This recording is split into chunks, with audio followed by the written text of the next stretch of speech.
The Knicks lose 130 to 121 to the Pacers in game 4, and the season is officially on the brink. We're getting into it right now on Locked On Knicks.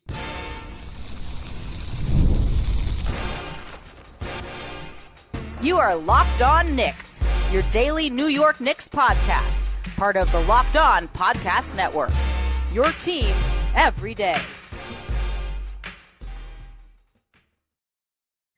All right, welcome in to Locked On Knicks, your daily New York Knicks podcast. I'm Alex Wolf, I'm editor-in-chief and Knicks site The Strickland, which you can find at thestrick.land. He's Gavin Shaw, your favorite play-by-play broadcaster's favorite play-by-play broadcaster, and the Saturday co-host of the Locked On NBA podcast. And on today's show, I'm going to be frank. There's frankly very few places I would want to be less than talking about this game right now. But we're going to talk about it anyway. The Knicks lose 130 to 121, and they're at the point of one more loss, and their season is over officially today. Makes that game one sting a little more.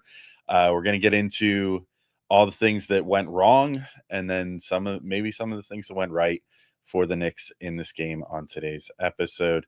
But first one, thank you all for making Locked On Knicks first listen today and every day, whether you're checking us out on your favorite podcast platform or taking insights and sounds on YouTube. We appreciate you making us part of your daily routine. Make sure you hit the auto download function on your favorite podcast app or the notification bell on YouTube so you never miss an episode. And we keep saying, because we're bringing you so many, like 7 a week. Yeah, there might be an expiration date on that by about the end of this week. So we'll see. We'll see what happens. Let's see if the Knicks can pull it off. Gavin, the crap number that I wish I didn't have to bring up, but 13 is the number. Unlucky 13, because that is the number of teams in NBA history that have come back from a 3-1 deficit to win a series.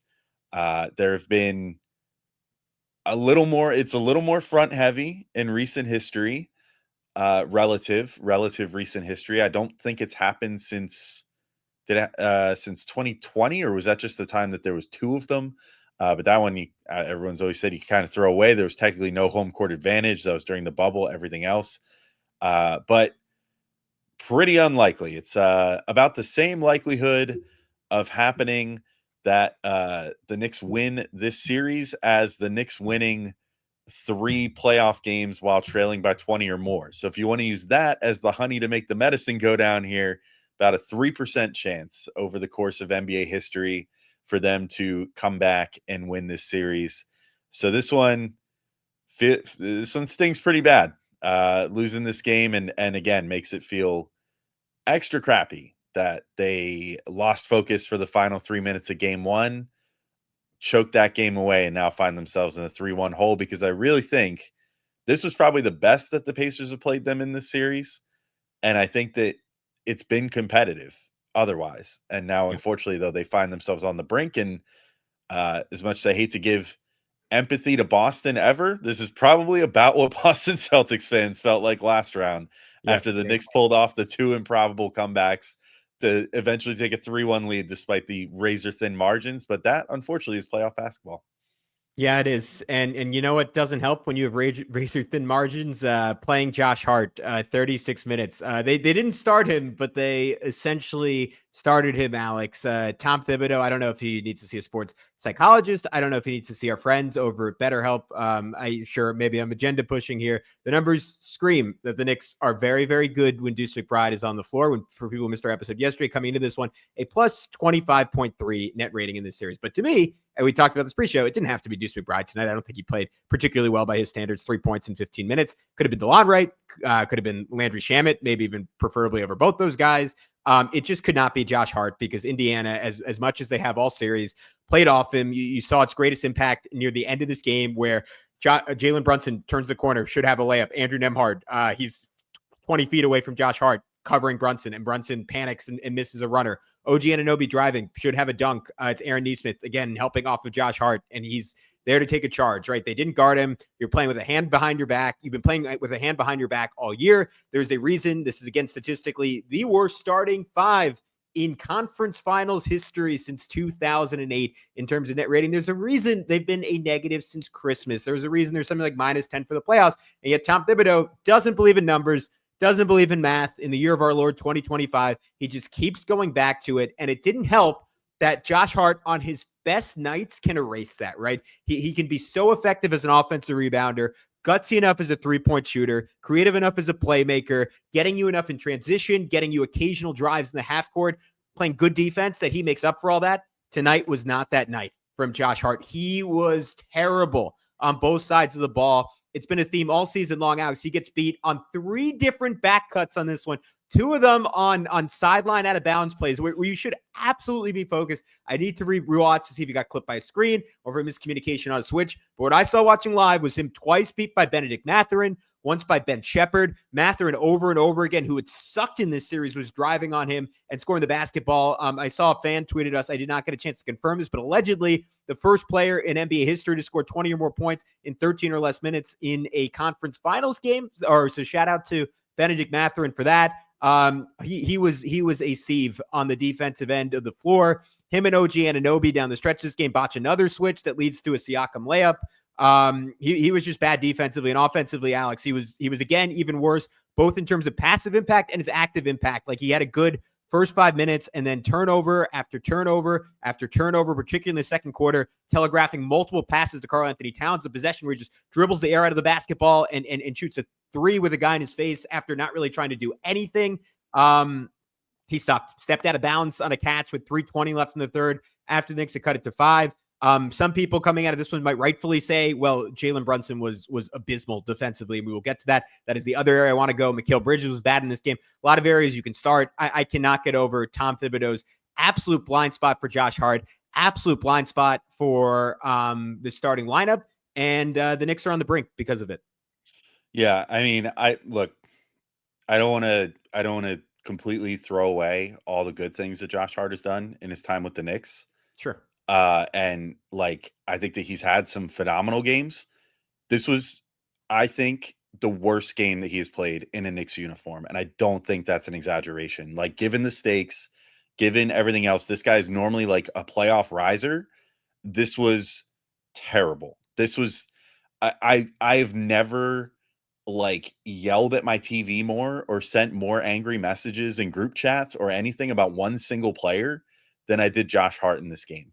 And the fact that, again, it comes back to Tibbs, like the fact that I can see that and see this guy is giving the ball away like it's his job. He's committing just the stupidest fouls and just completely bailing Indy out time and time again, like getting to the point of like, oh, you've just about forced the miss here, and then just like grabbing someone or pushing them or getting too handsy or whatever, especially once like, look, I thought the refereeing sucked in this game again too, and that's been a consistency theme this series too, but he has to learn like that he's under a microscope. Like for whatever reason, Josh Hart was under a microscope. Like he was getting all the ticky-tack stuff called on him on the rebounds while you've got like Siakam dragging OG down by his jersey and not getting called for fouls, whatever. But you got to adjust. Like you have to like play smarter than that. If a guy has you beat for a layup, or if a guy, like the one of the Mathurin was like falling out of bounds as he's going up for the layup and Hart still fouls him. And it's like, dude, he's got like a 10% chance of making the shot. Like, and he missed it. Go figure. But like, he didn't miss it because of the foul. He missed it because he was already falling over out of bounds as he was driving in on it. And then Hart bailed him out anyway. And it's just like, dude, he played like an idiot. It was terrible. I could not stand watching him on the basketball court in this game. And I hate to put it on any one single player. Like, it wasn't all his fault, obviously. Like, they did manage to almost come back towards the end of this game, but it was in spite of him. Like, I found myself like praying for his 6th foul, and it came unfortunately like 4 minutes too late. But like, if he could have gotten his 6th foul with like 5 minutes and change to go, and you throw Landry Shamet out there, who like, look, I would have loved to see Deuce out there too, but it seems like Tibbs just is completely against that idea for whatever reason. So seeing anyone out there, Shamet, I thought played great again. I thought that he like did a really good job of showing that he deserved minutes and that he deserved to be on the floor. He made a 3 at one point. He was at least getting respect as a shooter and like being respected all the way out to the 3-point line, because you have to, because he's a career 40% 3-point shooter. And Tibbs just didn't think about that at all. As per usual. I mean, it's just yeah. he's willing to go down with the ship with Josh Hart, and unfortunately, I think after this game they did go down with the ship together. No matter what anyone else on the team had to say about it. Yeah, and look, you could come back next year. You could have a better coach. You could have a better rotation. Cleveland tried that, and they lost in the second round, right? It takes so much luck to get to this point. The Knicks have had the injury luck. All these guys are smack dab in the middle of their primes. Again, there might be years where they're better.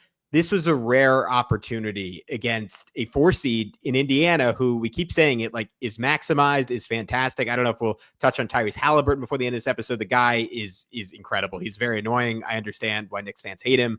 32, 15, 12, and 4 steals, right? He's an amazing basketball player. The Knicks have the talent to beat this Pacers team. And right now, barring a miracle, and I just don't see, I cannot comprehend a way they beat this team 3 times, continue to play the same lineups. And knowing Tom Thibodeau, when pushed to the brink, he will do a change of appeasement. And for him, that is like, let's just be as big as possible, right? And I was not okay with that in the sense that I prefer Deuce. I was okay with that, and that was preferable to Josh Hart. But push comes to shove, always goes with his gut, always goes with his instinct. And in some ways, that's been great for the Knicks. That's went out for the Knicks. This team takes on his personality. They're stubborn. They fight. Like all that is real and all that is valuable. But there is absolutely a ceiling with Tom Thibodeau as your head coach, at least with the way this roster is constructed. Maybe last season's team that was built just perfectly for him, they could have gotten a little bit further. This year, they have just completely failed to maximize the fact that they have 2 of the 10 best offensive players in the league in Jalen Brunson and Karl-Anthony Towns. And because of it, I cannot see a way that they beat a Pacers team that is maybe not quite as talented, but is still spectacularly talented and is completely maximized by Rick Carlisle. I think they've been I know we can say, obviously, the Knicks should have won game 1. Obviously, it should be 2-2 right now. I think the Pacers have been the better team through 4 games. And to your point, I think this was clearly the most defining win by either team in the series on that front, and maybe tips the scales in that direction. But Alex, we'll come back. We'll get into more specifics. I want to talk about Jalen Brunson. He had a really mixed night. I thought OG Anunoby, some ways, a heroic performance. And Mikal Bridges, man, it has just not been a good series for him. We will get into all that and much more coming up next here on Locked On Knicks. But first, we want to let you know about our friends over at DoorDash. And NBA fans, you know what time it is. It's playoff season, which means big performances and even bigger rewards. DoorDash is bringing the heat with a slam dunk deal for DashPass members during the 2025 NBA playoffs. It's called They Swoosh, You Score. Anytime a player drops 50 or more points in a playoff game, DashPass members score a free 3-piece crispy tenders combo from Wingstop the very next day. Just place an order of $20 or more. Use the code WINGSTOP50 at checkout, and that combo is yours. Crispy, delicious, and totally free. Offer valid noon to midnight the day after the game. Terms apply. And, here's hoping. Maybe Jalen Brunson has 3 50-point games in him, and we can get what's the math there? 9 free crispy tenders from Wingstop by the time all is said and done.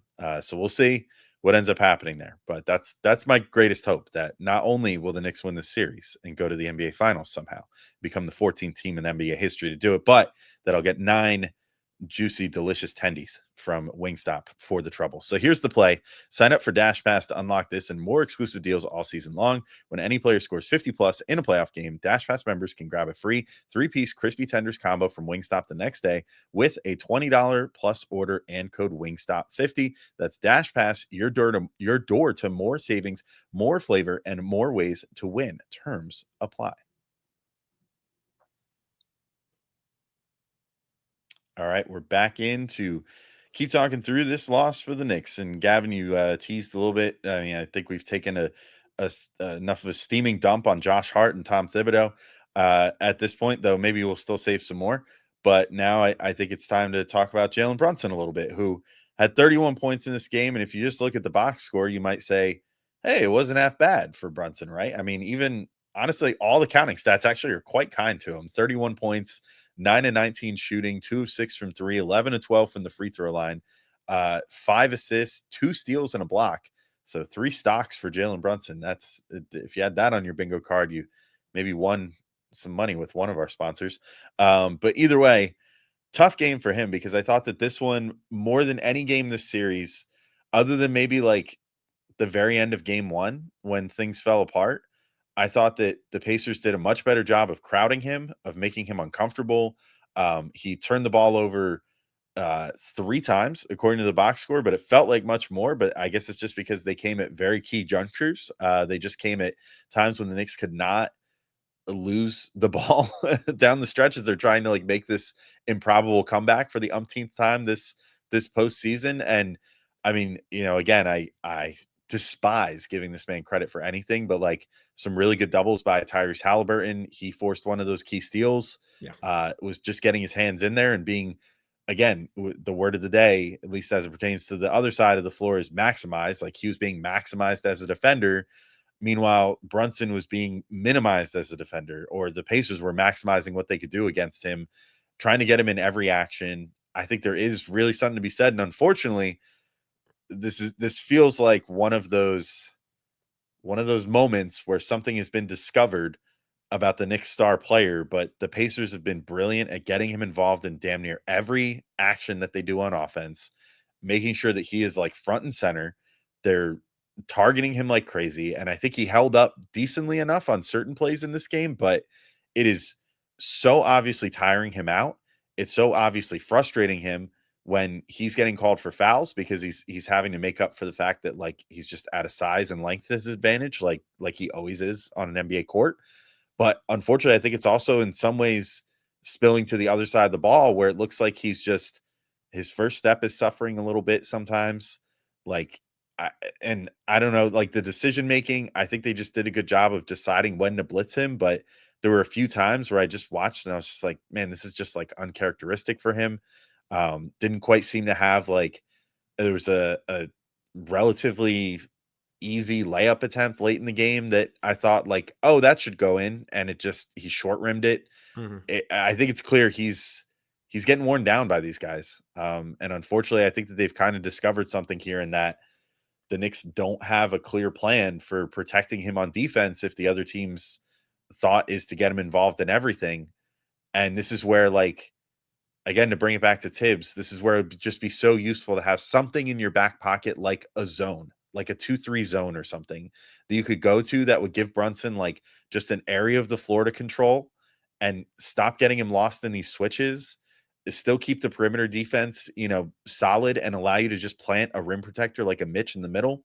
But it's just not something that Tibbs tries or ever practices. And thus the Knicks usually just have like 1 to 1.5 options on defense. And it's kind of burning them now at this point. And it's burning Jalen Brunson.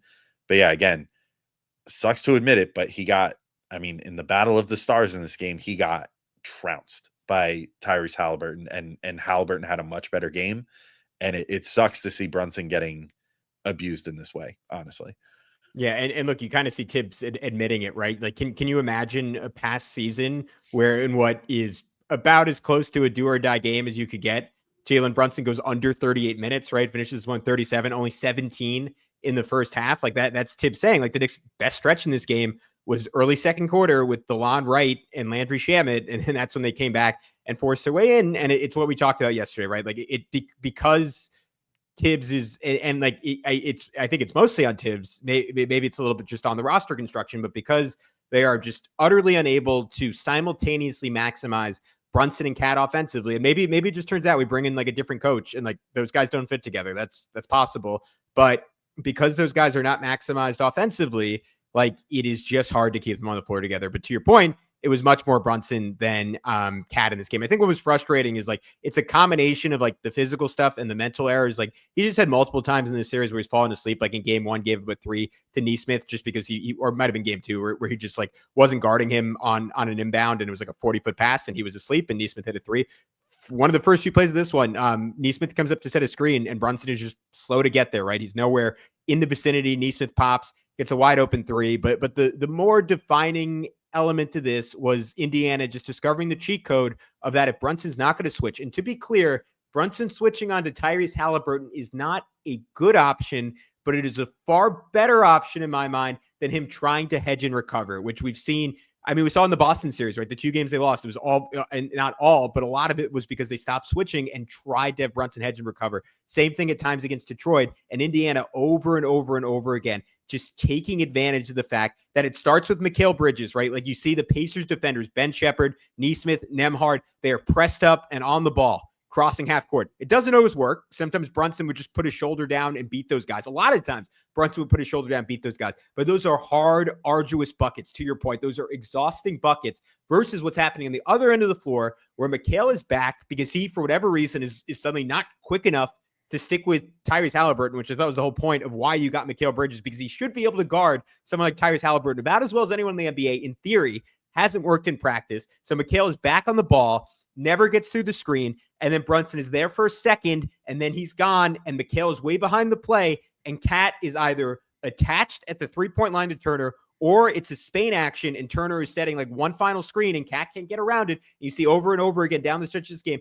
Halliburton just stroll right down the lane for layup after layup after layup, and it comes in big moments, right? Like all throughout the fourth quarter, that was happening. Like like the one to make it 112, 120, 112, Halliburton just walks in. The one before that, where they blitz Halliburton, and then it's just Nembhard on a short roll, and then OG makes a bad rotation, over rotates because Hart was already there, and it's a spray, and Siakam hits the three. That was right after they got it to 6, 115, 109. You get a stop there, you have a real chance to come back in this game. But Brunson was just such a target. He was spectacular offensively in the first quarter, going toe-to-toe with Halliburton on some great shot making, hit Mitch on one of the best lobs he's ever thrown. Third quarter was just living at the free throw line over and over again, going downhill, getting the line. 11 for 12 from there for the game. That was great. The passing is just not in the same universe as Halliburton. Like, I know we hyped it up at different times this year. Like and again, some of that's the offense, some of that's Hart being out there, but 5 assists in this game, just was not consistently creating for others. I liked his approach in the fourth quarter. I thought he was trying to get others involved over just playing like Brunson hero ball. I give him credit for that, but the defense, Alex, it's just tough to survive. Yeah, pretty much. I mean, it's unfortunate truth, and it's just I think the Knicks, Tibbs, it's Tibbs at this point. Like, just needs to find. But well, all right. Well, it's Tibbs if he's still the coach next season. Obviously, what's done is done this season. But if Tibbs is the coach going into next season, he needs to seriously reevaluate how he approaches defense and how he approaches defense with this core group. Blame it on them getting assembled 5 seconds before the start of the regular season if you want. But, the guy had the thing that will live on in my mind from this season is having the 3 seed locked in for like the whole last month and a half and just doing the exact same stuff every night and not trying anything new. I feel like that's really coming to roost here. Like 100%. That would have been the time to try DeLon Wright, to try Landry Shamet, which he did, to be fair. He had Shamet in there as like the 9th man in the rotation for like 5 minutes a game for the close of the regular season. But like, that would have been the time to try double big even. Like, this is the first time we're like Brunson, right. Cat, and Mitch, I think it played 2 minutes together coming into the playoffs. Right. So it's just that's the greatest indictment on Tibbs, is just for a guy who claims to be the most prepared coach and the guy who watches the film the most and whatever, he is. That may be true, but he's the guy that tries things the least. And that's coming to bite him here. Whereas you have a coach on the other side who clearly has many different things that he has drilled this team on and, has had them for a couple of years now, the same core group. And we're seeing a really well-oiled machine that the Knicks are up against that they just can't seem to find any answers for. So anyway, we'll close out with whatever final thoughts in just a moment. I personally, we could talk about OG Anunoby, who we teased, that had a pretty solid game and really did his thing. I want to give Cat a huge shout out as well. I thought the dude was a warrior in this game. Closed it after seemingly hurting himself and could barely walk and yet still made it work when he had to run, which I never understand how guys find that will. So we'll talk about that and whatever positives we can maybe to close out the show.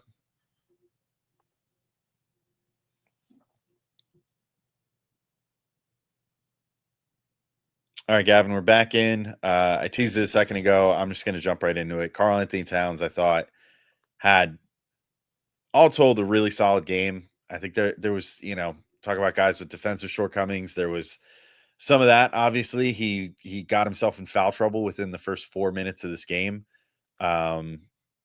which you hate to see. And, I think there's maybe a case to be made that was part of what helped put the Knicks in a bit of a hole early. Is, I think that they desperately need all hands on deck as far as scoring against this team, because almost every game has turned into a shootout. The only one that I would say the Knicks won somewhat convincingly was the last game where it was not a shootout. or at least not a playoffs version of a shootout. Obviously, regular season kind of operates on a different set of rules as far as what a high score is. But um, I thought that Cat was really necessary in this game. It showed all the minutes that he was able to play after getting in foul trouble early. And to his credit, he kept it under control, managed to play 37 minutes the rest of the way out. Absolutely key in the second half again. In the second half alone, he had 10 points of his 24. So obviously had a good number in the first half as well. But I felt the impact in the second half again, more so than the first half. It's like down the stretch, they needed the big buckets from him. They needed the big rebounds. He had a couple big putbacks that he got. And the moment for me that, again, I keep coming back to like all that we heard from various people. I mean, it's not from everybody. There were plenty of Wolves fans that liked him, but plenty of people gave Cat this stigma of being like soft or, whatever going into the season. The guy eh, has a banged knee first and then has like what looked like kind of a non-contact. Like I think he, as someone who has had a myriad of knee problems myself, I think he just kind of jammed his knee while in an awkward situation trying to maneuver around a bunch of other bigs towards the end of the game. Jams his knee, ends up on the floor, has to go see the trainer, comes back out, can barely walk, and then manages to summon the energy to still play well and close this game. Props to him. I think he really deserves he deserves his flowers after this game. That was ballsy stuff. And runs counter to what anyone would tell you about Cat, or at least what some of the narratives would say about him going into this season. So props to him. But I thought he had a great game. With the 24 points overall, they needed every bit of that, and unfortunately, they're just down the stretch. I feel like again, too late did they start going to like screens with Cat and Brunson, and it felt like they should have been going to that way earlier because the Pacers were less likely to try to send the traps after Brunson then for fear of leaving Cat open, and that was what was allowing Brunson a little more space to operate, and it would have been an easy way to get Cat more involved late in the game. They missed that opportunity, as they have for pretty much the whole postseason. And, as a result, they end up losing the game. But I thought Cat had a pretty solid game overall. Yeah, I thought his second and third quarters were mostly pretty awesome offensively. Like had just a ridiculous reverse layup on Benedict Mathurin in the second quarter. And like that's my favorite part about Cat, maybe. Like, I mean, the threes are obviously great, the fadeaways on the baseline are great, but just like his layup package for a big, like there are times where you're like, all right, that's 7 foot, 280-pound Kyrie Irving out there. Like we say it all the time, but he's like a mind-blowing talent. And like maybe talent is not giving him enough credit because he obviously just put like an enormous amount of work into his game over the years. So shout out to that. I thought his passing out of double teams was better than it had been. Like at one point in the second quarter, like hit OG in the left corner, like over a double for an open three. That's a pass he's consistently been missing. Continues to just like bulldoze Miles Turner. Had that great dunk off of like one of the few good Mikal Bridges play where Mikal like nashed it, drove around. Turner was fighting with Mitch, and Cat just comes down the lane, rocks the rim. Had another great drive late third where Nesmith again is helping way off Josh Hart, and Cat recognizes it and just does like this rapid fire reverse spin away from Miles Turner to essentially beat two defenders in one play. Some of the fouls were just dumb as always. Like with 8:40 to go in the game, has an offensive foul on Turner down by 12, and then flip it to the other side of the floor. That was the possession that ended with the Mathurin free throws, where the Knicks committed 4 fouls with 8 minutes left and put themselves in the bonus on one possession. But one of them was Cat just literally holding Turner's wrists. I know Indiana is doing similar stuff with the hooks on the other end, but that is obvious. That is going to get called every time. Cat kind of had the gall to argue it, so that was annoying. And then you mentioned the putbacks, the one on the Brunson miss to make it 115-109. Kind of gave them a chance down the stretch. I'm going to move forward before we end. We can end positive with OG and then quickly talk if we think the Knicks have any chance to come back in this one. Mikal Bridges, I think, has just had a real bummer of a series after he blew my mind against the Boston Celtics. Even the games where he didn't shoot well, he was such a great contributor defensively. We said it coming into this series, he was going to be asked to do something very different. He got to play off the ball against the Celtics, and he looks like an all defense borderline caliber guy. Playing off the ball, playing passing lanes. We saw what he could do and help, winning 2 games in 1 and 2 at the end of that series. on the ball, guarding pick and roll with Cat, to your point, is just not good. And I already went over that, so I'm not going to go over that again.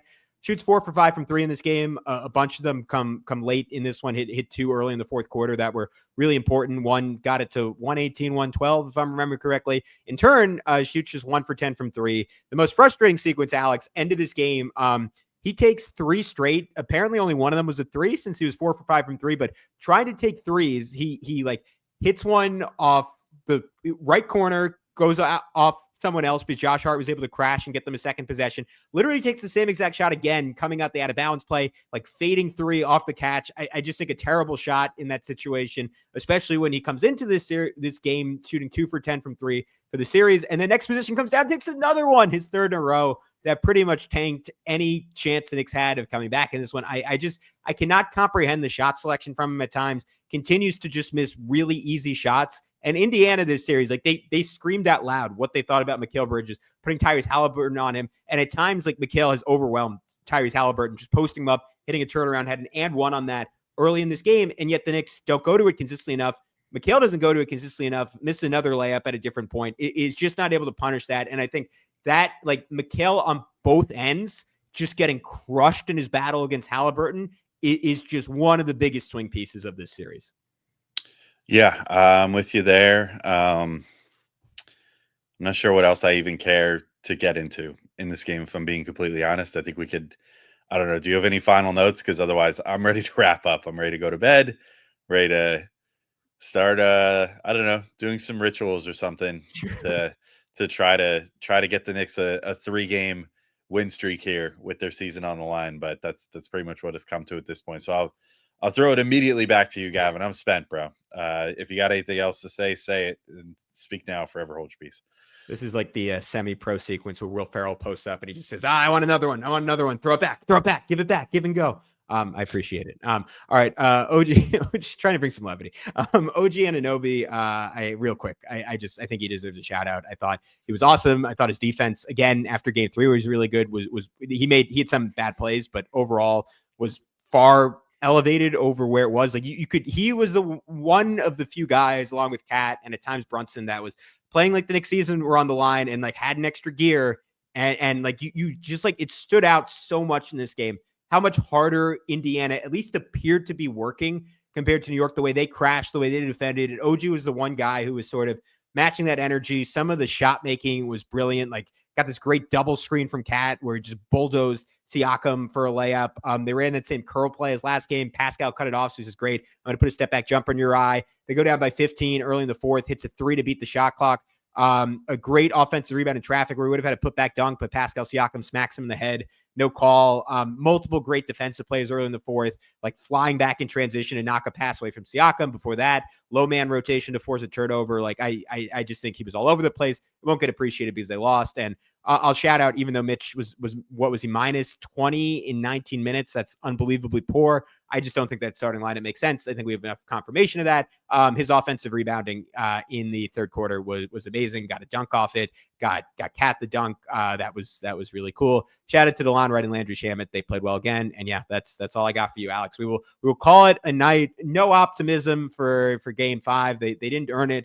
Maybe we'll talk about that on tomorrow's show. But until then, he's Alex. I'm Gavin. We'll talk to you soon on Locked On Knicks.